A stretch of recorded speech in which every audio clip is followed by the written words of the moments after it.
This review has been made possible by Lexus of Naperville. Lexus of Naperville has the Lexus for you, whether it be new or used. Lexus of Naperville is located at 2480 Aurora Avenue in Naperville, Illinois, or you can visit their website at www.lexusofnaperville.com.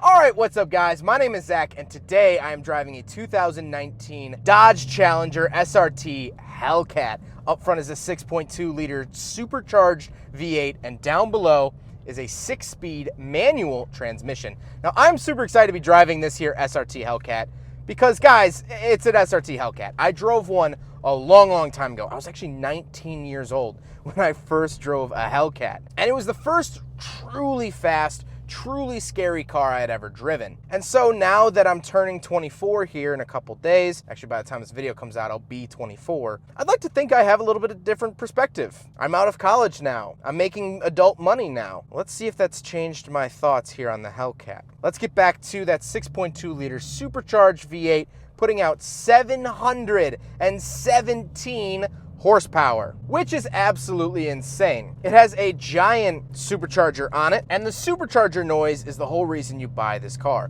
This car is actually difficult to drive at slow speeds. Pulling this off of Lexus's lot, I put it in gear and I was already doing 5 miles an hour, not even trying. It feels amazing. It's so much power. It punches you in the chest. It makes you cry for your mother, and I love that about the Challenger. I love the fact that they're still out there doing that. All right, Hellcat Challenger, here we go. We don't have a whole lot of space out here on the test track, unfortunately, but hopefully you'll be able to hear that supercharger whine.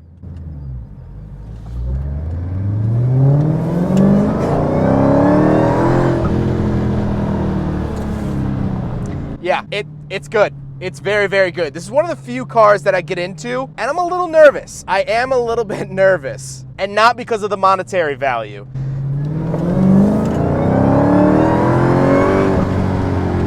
But for my actual just well-being, it makes me a little bit nervous.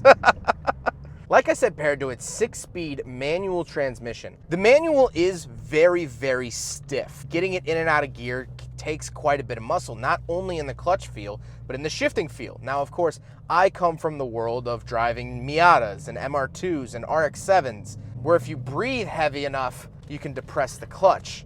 But if you come from Camaros and Mustangs and things, it's not going to be much different than those vehicles. It's definitely on the heavier side of clutches, but not unmanageable. This is a Tremec 6-speed, which Tremec is a company that develops 6-speeds, so Chrysler actually outsourced their transmissions, which means this will actually hold up a little bit. If you throw a bunch of power at it, not so much, but at least in its stock form, this won't blow out on you in the Wendy's drive-thru like the good old Caravans and old base model Rams used to do. Ask me how I know. Last but not least, of course, the Hellcat is rear-wheel drive. So let's talk about the interior. In front of me, I have 2 physical gauges and a screen. On the left is my tachometer, and on the right is my speedometer that goes all the way up to 200. In the center, I do get a screen that is configurable. I can do a bunch of things, and I'm going to show that here. However, when the speed is up on the screen, it shows you every single digit. So when you floor it, do your 0 to 60 launch, if you filmed it and you slowed down the footage, you would see 1, 2, 3, 4, 5, 6, 7, 8, 9. It doesn't skip any digits, which is fantastic, and I never realized was so important until I bought a car where it does skip the digits. And I feel, if I'm honest, a little bit cheaped out. So I really love that attention to detail in the gauges. Really great. On the steering wheel on the left, I have my controls for those center gauges that we just talked about, my phone options, voice commands, and on the right, I have my cruise control. What bothers me is that I do have dead switches to the bottom right of the steering wheel. This being the Hellcat, this is an $80,000 car. I wish that I didn't have dead switches. I should get most, if not all, the options, and I can't imagine that the Hellcat Red Eye or Demon gets anything particularly different. To the left of me, I have my headlight switches, dimmer switches, and trunk release, which looks straight out of a Dodge Grand Caravan. One thing I strongly dislike is the parking brake, because it is the pedal-style parking brake. Makes me feel like I'm driving a pickup truck, which I'm sure it's borrowed from the Ram. And on the door, I have my power mirrors, power windows, and power locks. Moving into the center, we have a fantastic infotainment system. So let's talk Hellcat infotainment. A couple things. First of all, SRT mode So this is where you can switch it between track, sport, custom, things like that. These are your performance pages, which is really, really cool. Click here, performance pages loading. I love that. It makes you feel very, very special. However, it does take a little bit of time to load. So we'll give it a little rev here. There you go. So you can get those cool things. Engine, G-force, gauges. You can just have gauges up, timers, home, things like that. Really, really cool. However, this waiting time is pretty atrocious because I literally just left the pages. Now coming back, I'm showing you this in real time. That's how long it takes to load, which is pretty annoying. So you can do like a screenshot, things like that, which is really cool. Coming back here, I do have driver's heated seats as well as ventilated seats, passenger seats, Wi-Fi hotspot, things like that. You can go to the performance pages here, which now is going to take forever. Again, this is just atrocious how much time this takes to load between pages. This is like Grand Theft Auto. It's terrible. Settings, things like that. I really like this screen, and I'll show the backup camera now. There it is, and it actually adjusts the lines when you adjust the steering wheel, which is very, very nice. Let me get that back out of gear. All right, so the one thing that I really dislike about this screen is just how long it takes to get to the performance pages. Moving down below, we have a bunch of different buttons. We have volume, mute, hazard, screen off, SRT, launch, parking sensors, traction control off, and our tune knob. So the two ones I want to mention there are the SRT. You hit this button and it automatically brings you to the SRT pages we mentioned in the infotainment system. Love that. And the launch control, which I will not be utilizing because I have borrowed this car from Lexus of Naperville and I'd like to return it in as good a condition as it was, if not better. I'd like to keep this car sunny side up and my head on my shoulders. So launch control is a no from me. Then I have my climate control options, very, very basic, fan speed. I do have dual zone, which is nice, but that's really it. Then I have the shifter itself. Feels very manly. I have this steel shifter with a black ball on the top. It reminds me of walking into a pool hall and giving them the biz. I love that feeling of it. Very, very muscular. And when I put it into gear, it utilizes half of my arm strength just to move it. So this is the stock shift knob. The one in the car is actually not the stock one, I just realized. So this is the stock one. Very, very simple. I do like the look of it. Has this nice sort of aluminum down here. So the one in the car is not factory. Just want to get that out there. This is the factory one. Then down below, we do have cup holders. So let's do a big friggin' bottle test here in the Hellcat. And it fails, but who cares? It's whatever. I kind of expected it to fail. This is a Hellcat. You don't need big water. You just need a big ego.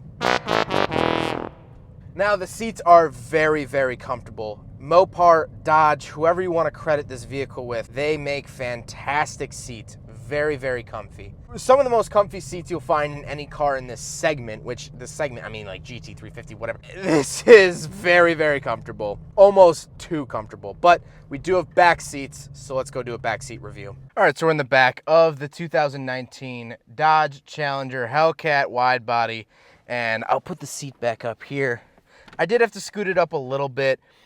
Not terribly. Back seat, actually, the actual seats themselves, very, very comfortable. I have okay headroom. My head is barely touching the ceiling. I'm 5'11". These aren't really great back seats. However, you do have the back seats, which is nice, but I wouldn't count on them for pretty much anything. They're not great. They're way better than the Mustang and better than the Camaro, so in that segment, these are the best, but they're still not good. So it is what it is. Let's go pop around, take a look at the trunk. It is hot back here. So honestly, since this is like the most American car ever, it does have nice American car features, which is a big size trunk and okay back seats. Now we got to talk about the looks. And the first thing you'll notice is that this is a wide body Challenger. This is wider than the normal Challenger. It gets the fender flares and the different hood. The fender flares allow this car to actually have wider tires and a wider track than the normal Hellcat, which means you could fit wider tires under it. This is a straight line drag strip car, and that is it. Well, okay, highway poles, but straight lines nevertheless. I love the aggressive fender flares. I love the Hellcat badge on the side. I love everything about this car. This is a villain's car. This car is something you don't want to see show up outside your house after stealing a magical compass from a shipwreck. I might be watching Outer Banks right now, just a little bit. This is what the baddie drives. It sounds mean. It looks mean. The black on black with the red accents. This thing is pissed off. It's angry at me right now that I'm not doing 130 miles an hour. It's mad at me right now that I'm only on this little test track. It wants to kill me. It is clawing. It is biting to kill me. And the looks really emphasize that. But let's get on to my final thoughts, which are, this thing wants to kill me, and it's the stupidest vehicle ever made. That's it. This is super, super stupid. I never, ever will need this much power. Why does this car exist? It has way too much power. It's too comfortable. It looks like George Barris made it for the next villain movie, and it's not even a real car you can buy. It's not happy to be going slow. If it had the ability to rip my head off, it would, but it'll settle for the next best thing of just putting me in a ditch. When I drive this car, I am at war. I'm at war with traction. I'm at war with weight. I'm at war with the temperature. I'm at war with rubber. I'm at war with metal, and I'm at war with gasoline. But you know what? This car makes you feel alive. More alive than any other car. Because when you come on the cusp of death, that's when you can finally appreciate the everyday nuances. I'm gonna go home and I'm gonna pet my dog, my cute little Portuguese water dog. And I'm gonna say, I love you because I made it home today. I got out of my Hellcat and I didn't crash it into a tree. This makes every single drive an occasion. It makes it special. This car is skydiving your way to work. And when you finally land at your corporate office with your parachute, you think, oh, I guess today wasn't the day. That is the official term of stepping out of a Hellcat. Well, I guess today wasn't my day. Try again tomorrow. If the devil designed a car, it would be the Widebody Hellcat. Chiseled from obsidian and filled with the blood of his enemies. This is the devil's car, and it's so stupid. Stupid fun. Well, I hope you guys enjoyed the video. Huge thank you to Lexus of Naperville for letting me take out their Widebody Challenger Hellcat.